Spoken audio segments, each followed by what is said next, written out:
Welcome back, everyone. It's Caleb. I'm sitting inside of a Buick Enclave Avenir. Now, in this Avenir, I'm going to be showing you how to use your climate controls. My hands are freezing, so let's hop I kid right you in. not, it is literally 28 degrees outside. I wish I had the button to pop it up on the screen, but I'm going to be showing you your climate controls. Get this baby warmed up. So let's hop right into it. Your heated steering wheel. I've made a whole video on the heated steering wheel already, but you have the orange button or the orange light on your steering wheel with the waves coming from it on the right side of the steering wheel. Now it's off, and then you turn it on. It does get really warm when it's on and feels amazing. Now moving over to all of your climate controls, you have it where you can turn your climate on and off. You have auto. I really like auto because of whatever temperature you decide to pick inside of the vehicle, it speeds up or lowers the speed of the fans to keep your interior temperature at that temperature. Now, I prefer to have it all the time because I have to pick one temperature and keep it at that. And then, of course, to change your temperature, 84 optimal, especially for having auto on. Now, say you put your passenger all the way down to 70. Kind of doesn't make sense to have auto on, so you can kind of choose your fan speed.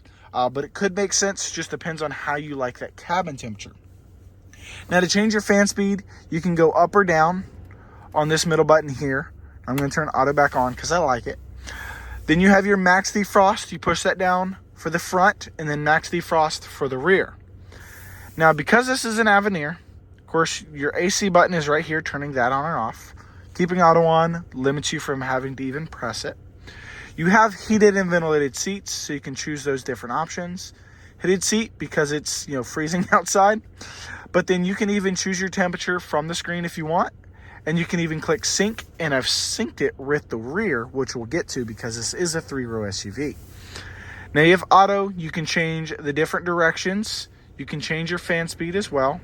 I'm going to put it back on auto, so to turn it down, and then heated or ventilated seat for the passenger. Circulation, once again, I'll turn it back on auto. And circulation will depend on what the vehicle decides it needs. Now to go towards rear, you'll click rear and it'll pop it up here.